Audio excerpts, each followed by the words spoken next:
Vamos a darle la bienvenida a Andrés Fortunato, quien es presidente de la Fundación de Militares Constitucionalistas. Bienvenido, un placer tenerle con nosotros, sobre todo en esta efeméride tan importante para los dominicanos. Gracias por recibirnos en este programa número 1 en la televisión dominicana. Gracias a usted. Sí, hacía mucho que no estábamos con ustedes y celebramos volver.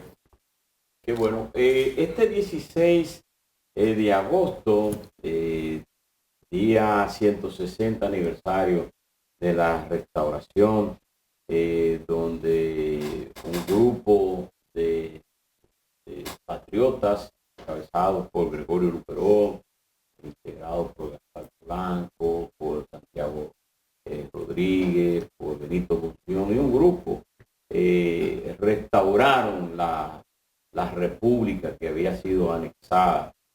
Pero en el tiempo hemos visto que ustedes, hombres que participaron también en la Revolución de Abril, ¿cómo usted ve el país en el día de hoy? Excelente. El país en el día de hoy se ve como una consecuencia, entre otros hechos históricos, de la restauración.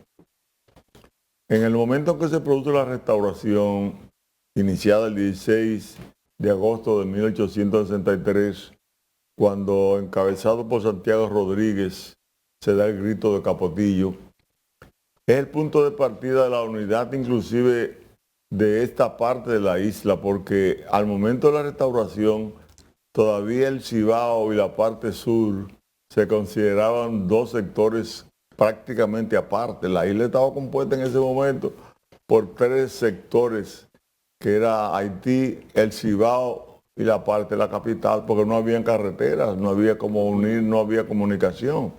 Y además los medios de producción que había eran distintos. Mientras nosotros de este lado se vivía de la madera y la ganadería, allá se vivía básicamente del tabaco. Entonces eran sociedades con muchas distinciones. La restauración no solamente recobra nuestro sentido de independencia, sino que abre las puertas para la unidad de esta parte de la isla. Como se ve, al iniciarse la restauración, ellos pudieron poner al presidente José Antonio Salcedo, fue el primer presidente que pusieron los restauradores cibaeños. Antes todos los gobiernos eran del sur.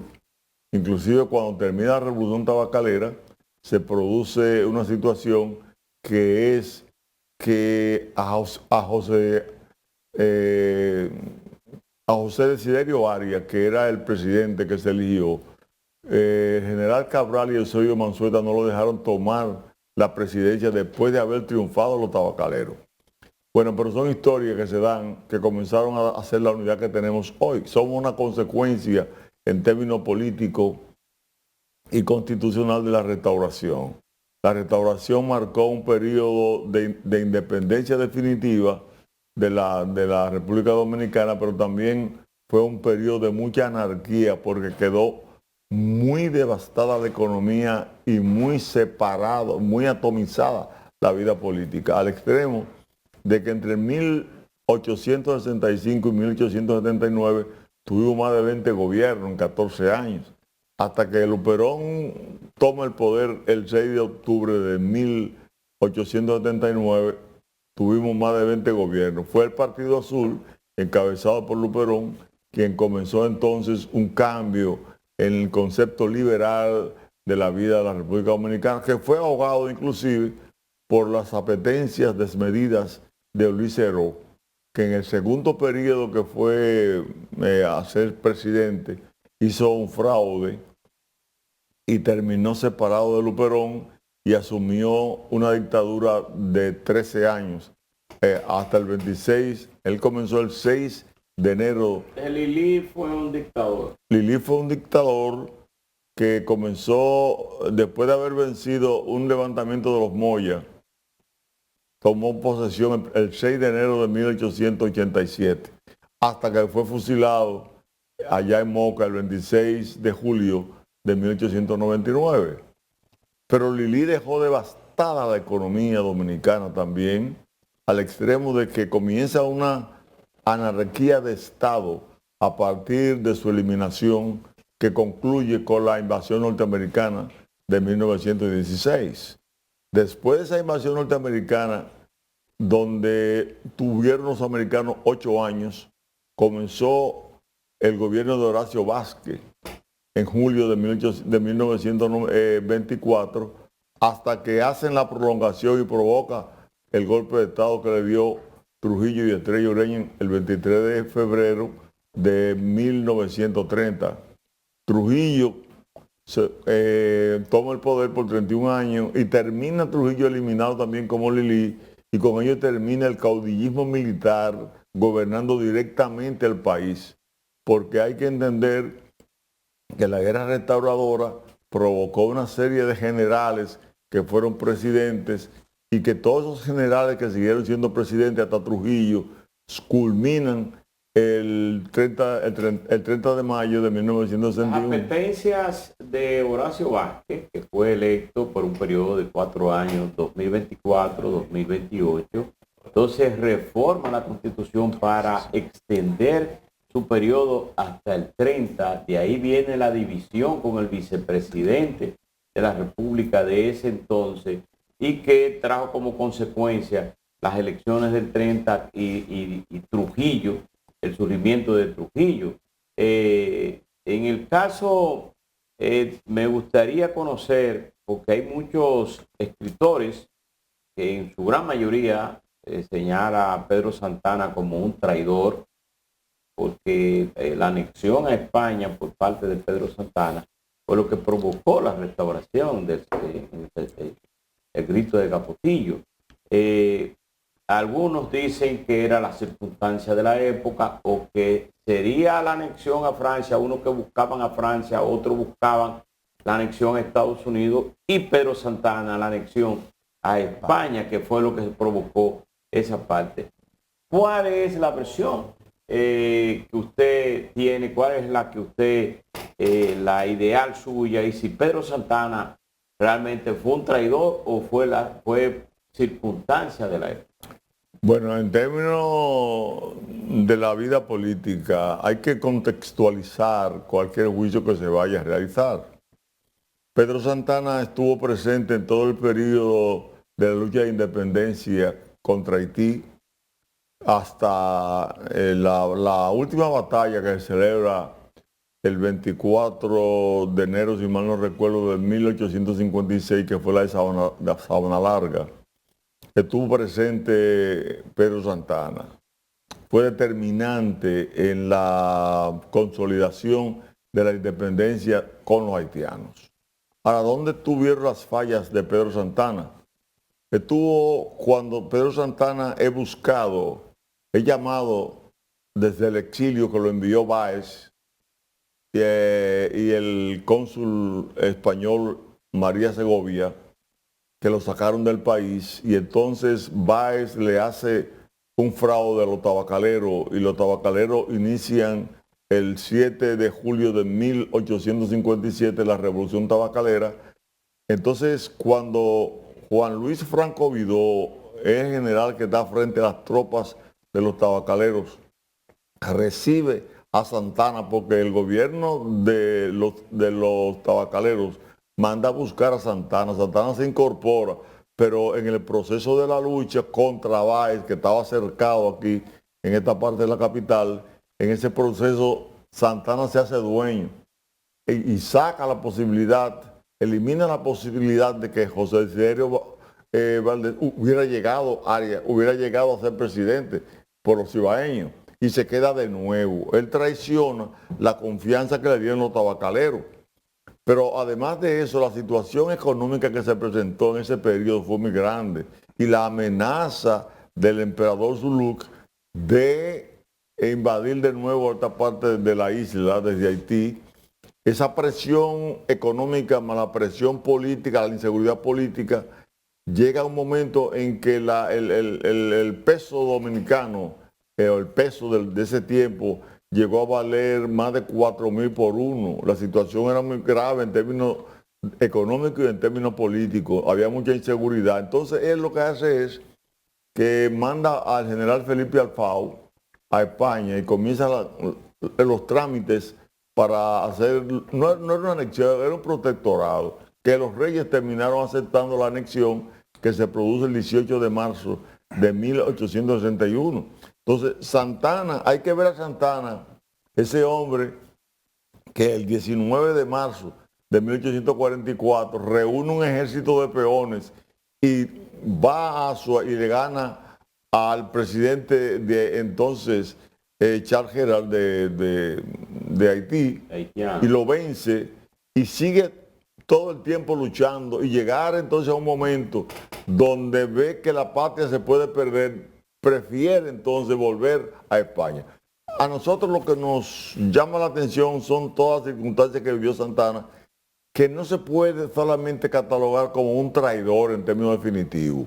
El país debe conocer más la historia, debemos conocer más la historia para que juntos hagamos un mejor juicio de lo que fue el aporte de Pedro Santana. Entonces, esos esfuerzos de excluir sus restos del Panteón de la Patria, ¿usted entiende que son injustificados? Pero deben de aplazarse hasta que conozcamos mejor la historia. Porque podemos cometer... Pero si no la conocemos a esta altura... No, pero usted y el pueblo dominicano saben. Hace 160 años ya. Bueno, mi vida, el problema es que usted se pone a leer la historia, cualquier manual de historia, y hay hechos excluidos en la historia que el pueblo no lo puede conocer bien. Por ejemplo, el caso de la Revolución Constitucionalista, que aparece en el libro que dan en las escuelas, en una página o 2 páginas, cuando hay tantas situaciones que se dan de causa a efecto que produjeron esa revolución. Pero esos son hechos mucho más recientes, pero no parece haber tanta controversia entre historiadores respecto a la apreciación de estos hechos que tuvieron lugar entre 1863 y 1865. Mira, Laura, nosotros no le estamos dando la razón a ningún historiador. Lo que estamos buscando es que el pueblo pueda escrutar un poco más en la historia. Porque mira, es muy fuerte catalogar por un solo hecho a una persona y dejar atrás todo el sacrificio de una vida. A mí me interesaría, como amante de la historia, no soy historiador, amante de la historia, que de muchachito he querido aprender algunas cosas, me gustaría que entendieran más lo que ocurrió en ese periodo de 1844 a 1861. Esos 17 años de la primera independencia nuestra, que la segunda viene con la restauración, hay que entenderlo. Antes reversado la historia en los libros, en los nuevos libros de texto, en los últimos 20 años, sobre lo que es la historia dominicana contra Haití, sobre nuestros héroes de la restauración, de la independencia. Hay muchos aciertos que hoy tenemos que estar claros. El papel de los trinitarios fue extraordinario. La situación que se presenta entre los liberales trinitarios y los conservadores que fueron los que tomaron el poder, como Pedro Santana, Tomás Bobadilla, Buenaventura Báez, etcétera, son cosas que el pueblo dominicano tiene que ver. A nosotros nos interesa, a los constitucionalistas, que las escuelas dominicanas ahonden en sus estudios la situación de la historia y que hagan muchos concursos, que pongan a los jóvenes a hacer composiciones y que se den debates en todos los medios de comunicación de la juventud para que vayamos escrutando la historia, conociéndola bien, para llegar a un juicio de dominicanidad, donde no podemos excluir en ningún momento a gente que han hecho grandes sacrificios. Conocer el momento. ¿Cuál fue el momento cuando Pedro Santana tomó el poder? Por ejemplo, ¿cuál es la situación económica que teníamos? Mira, aquí habían unas 25 patentes, ninguno eran industriales. Cuando ya los Estados Unidos y otras naciones habían pasado por la revolución industrial y utilizaban el barco de vapor, aquí no existía. Este era un país de caminos de burro y de mulo y de bueyes a la hora de nuestra independencia. Teníamos en arcas nacionales, dejaron los haitianos, 6.068 pesos fuertes con 64 centavos, 6.000. Y de pesos ¿Y qué se hicieron entonces dinero? Los Estados Unidos cuando invadieron en 1916, que era precisamente para controlar las aduanas por deudas que se habían, ¿lo recuperaron?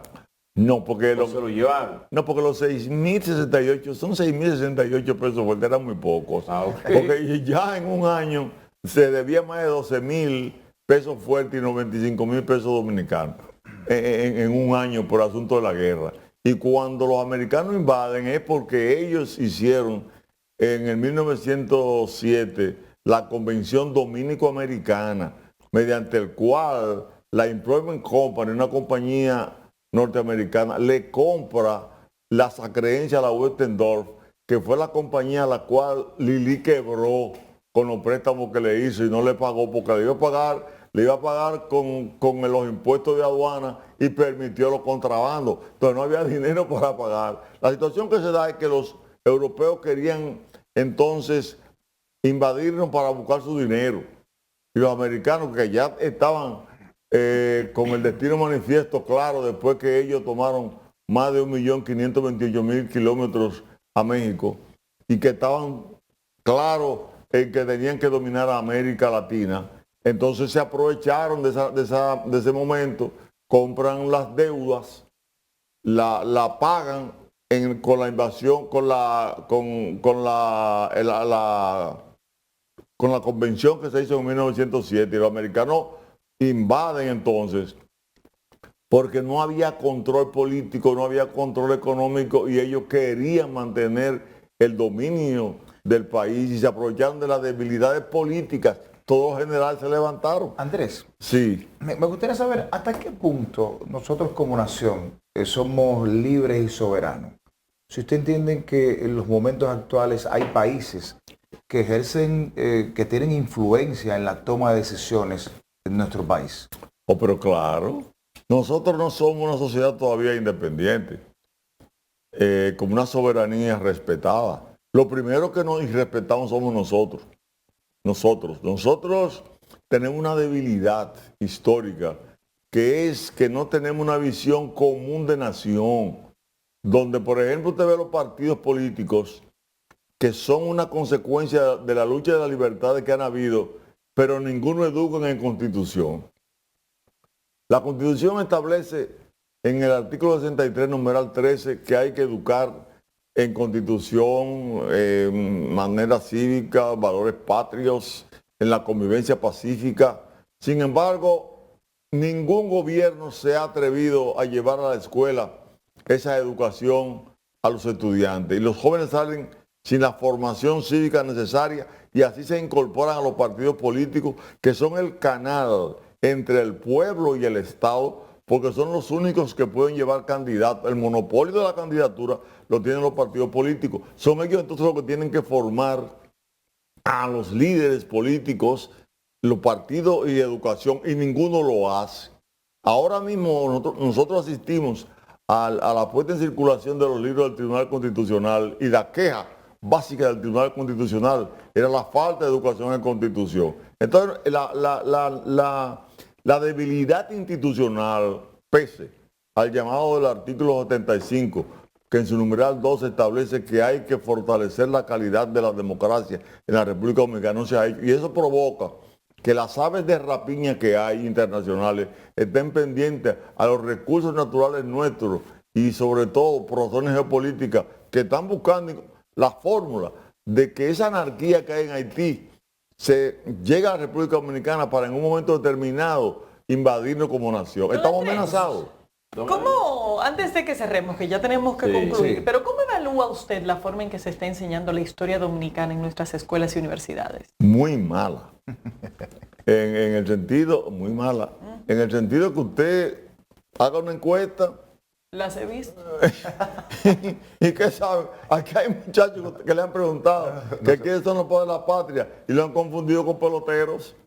Entonces es una situación que hay que revisar completamente. La calidad de la educación en República Dominicana está en el suelo. En el número 146 de 148 países estamos.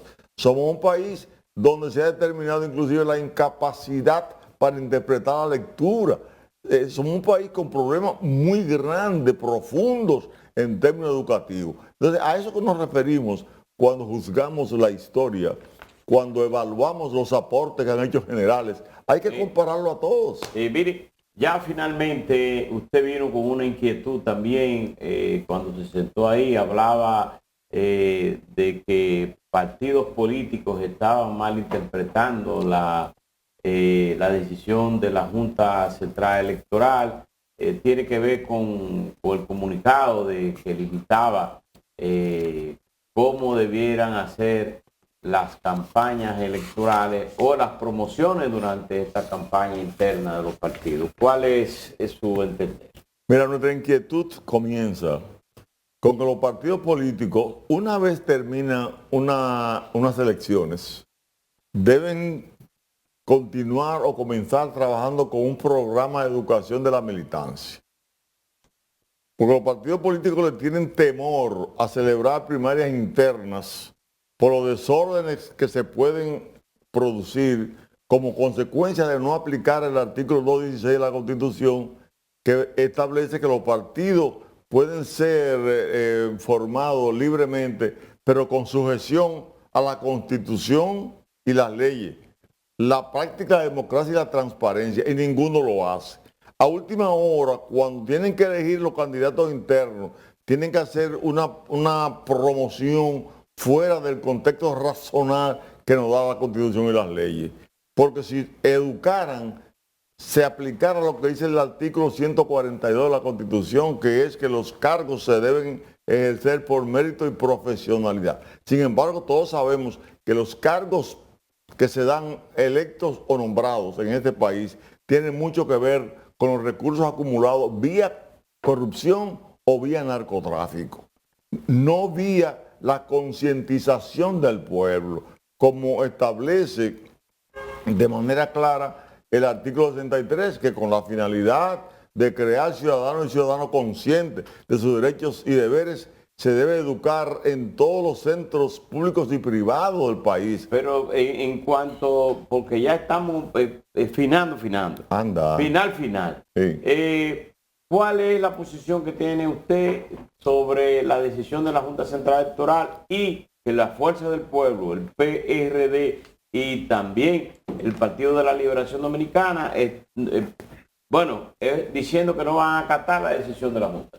Bien. En torno a la limitación de la campaña. A los partidos políticos grandes del país, los que van a decidir los resultados electorales, le hacemos un llamado para que acaten la decisión de la Junta, que elijan sus candidatos internamente y que luego, cuando la Junta Central Electoral proclame la apertura de la campaña, se lancen a hacer caravanas, porque lo que se está haciendo ahora es un arroz con mango en términos políticos en el país que puede generar en consecuencias imprevisibles. Nosotros estamos muy amenazados con una posible invasión por el problema haitiano, que están detrás de eso países poderosos de la ONU, que llegaron hasta el extremo de decir que en Haití, que no había recursos para la ayuda humanitaria de Haití alimenticia, no lo había.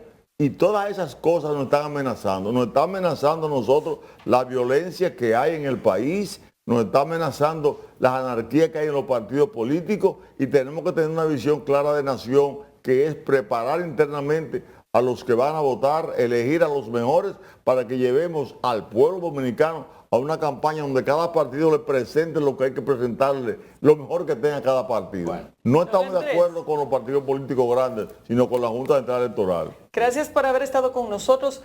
Cerrando, por favor, saludemos a sus compañeros constitucionalistas que nos acompañan. Aquí, claro. ¿Y nos los introduce? Si nosotros quisiéramos que me le dieran, aunque sea un paneo allá. Los muchachos se ponen en eso ahora. Sí, ahí tenemos nosotros. Don Andrés, y usted hizo levantar a esos jóvenes tan temprano. Mire que esos jóvenes se levantan, tú puedes estar seguro temprano todos los días. Déjeme decir, mira, el que está allá, Guarionex Nova, comenzó la revolución junto con el capitán Mario Peña Taveras, el 24 de abril de 1965, y está vivo ahí coleando. Ese es hasta maestro universitario y el auditor. Al frente tenemos En el centro En el tenemos centro. al capitán de navío retirado, Adriano Aviladín Pujols, que fue, óigame esto, comandante del Comando San Carlos, que estuvo en la revolución en la parte norte en la operación limpieza, que estuvo en la batalla del Matún, que recogió el cadáver en el Matún del coronel Lora Fernández y del sargento Peñita y lo llevó a la morgue del Hospital de Santiago. Es una persona de larga historia, es Carfuglieri, que está ahí, es un marinero de aquellos tiempos, hoy es oficial, y ese fue chofer de Peña Gómez, anduvo esta capital en los periodos duros de los 12 años de Balaguer. Estamos acompañados de gente que son jóvenes para siempre, porque han hecho una historia que el pueblo dominicano tiene que conocer. Bueno, pues gracias por honrarnos a todos con su presencia en esta mañana. Don Andrés, gracias por haber estado con nosotros. Andrés Fortunato, presidente de la Fundación de Militares Constitucionalistas. Vamos Gracias a una pausa. a ustedes. Ya volvemos.